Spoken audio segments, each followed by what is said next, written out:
वर्षा आज बहुत गुस्से में थी और होती भी क्यों ना, उसे लगता था पड़ोस की सभी बहुओं में सबसे ज़्यादा दुखी वही है। शाम को जब ईशांत वर्षा के पति घर आए तो वर्षा का सारा गुस्सा उन पर निकला। वर्षा ने कहा, सारे घर का काम मुझे ही करना पड़ता है। आप सामने वाली पड़ोस कलेक्टर की बहू को देखो, वह तो कभी नहीं निकलती बाहर, पूछे तो कभी भी बाहर जाती मैं नहीं देखा। और मैं जो दिन भर घर के कामों में बाज़ारों में घूमती रहती हूँ और आकर फिर घर का काम करो, खाना बनाओ और तो बच्चों की सारी जिम्मेदारी भी मेरी ऊपर। आपसे तो इतना भी नहीं होता कि बच्चों की स्कूल की डायरी भी चेक कर ले, वह भी मुझे ही करनी पड़ती है। वर्षा गुस्से में सारी बातें ईशांत को बोल रही थी और ईशांत चुपचाप खड़े हुए उसके चेहरे पर थोड़ी सी मुस्कान लिए उसे दे रहा था। ईशांत के मजाक के हाव भाव देखकर वर्षा और ज़्यादा गुस्से में हो गई और चिल्लाते हुए बोली, सही है आपका, यहाँ मैं जल रही हूँ और आप मेरे मज़े लेकर हंस रहे हो। तब इस हाथ में हंसते हुए कहा, क्या वर्षा, अब तुम्हारी इन बेकार की बातों पर हंसी नहीं आएगी तो क्या सीरियस हूँ? तुम अपनी तुलना कलेक्टर की बहू से कर रही हो। तुम्हें पता है कलेक्टर अंकल और आंटी दोनों अपनी बहू को घर से बाहर खड़ा तो नहीं होने देते, वह बाहर कैसे निकलेगी? तुम तो शुक्र करो तुम्हारे ऊपर ऐसी कोई बंदिश नहीं है, तुम जहाँ चाहो वहाँ तुम्हारा मन करे वह पहनो, फिर भी तुम संतुष्ट नहीं हो। तब वर्षा ने कहा, यह कोई आज़ादी है? मेरे सारे दिन लगे रहो, बाज़ारों में भी जाती हूँ, कभी कभी मुझे किसी चीज़ के लिए बाज़ार जाने का मन ना करे तो वह चीज़ तुम मुझे लाकर घर पर दे दो, पर तुमसे तो उम्मीद करना ही बेकार है। तभी तो मेरा एक पैर घर में होता है और एक पैर बाज़ार में। तब साथ में कैसे तैसे वर्षा को बनाया और फिर रात का खाना खाकर सब सो गई। अगले दिन वर्षा किसी काम से बाज़ार के लिए निकली ही थी, तभी उसे आवाज़ आई, दीदी इधर देखो।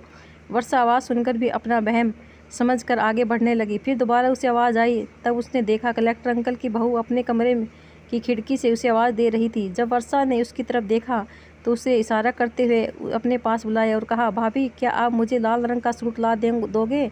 मैंने अपने पति से कहा था, पर उनके पास समय की कमी होने की वजह से उन्होंने मुझे टाल दिया था, कहा कभी बाद में ला दूंगा। तब वर्षा ने कहा, अरे तो ऐसा करो, तुम चलो ना मेरे साथ, तुम बाज़ार भी घूम आओगी और तुम्हें जो भी सामान चाहिए वह ले लेना और साथ में हम दोनों कुछ मज़े भी कर लेंगे।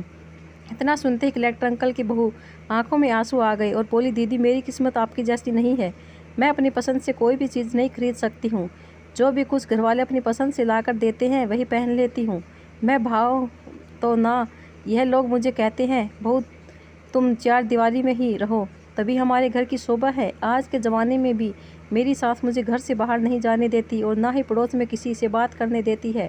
तभी पीछे से आवाज़ आई, बहू ओ बहू।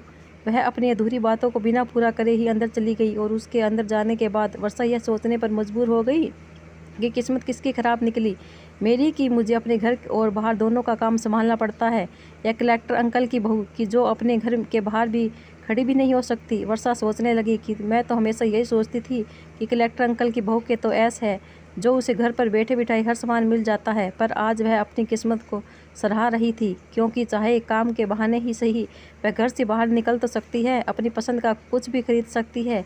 अगर मुझे ऐसी चार दीवारी में कैद कर दिया जाए तो आज वह भी ऐसी ही तड़पती जैसे कलेक्टर अंकल की बहू आज झटका रही थी। आज वर्षा को समझ आ गया था कि जैसा हमें दूर से दिखाई देता है सच्चाई में अक्सर ऐसा नहीं होता। दोस्तों ये वीडियो कैसी लगी कमेंट करके ज़रूर बताना और हमारे चैनल को लाइक और सब्सक्राइब ज़रूर करना। धन्यवाद।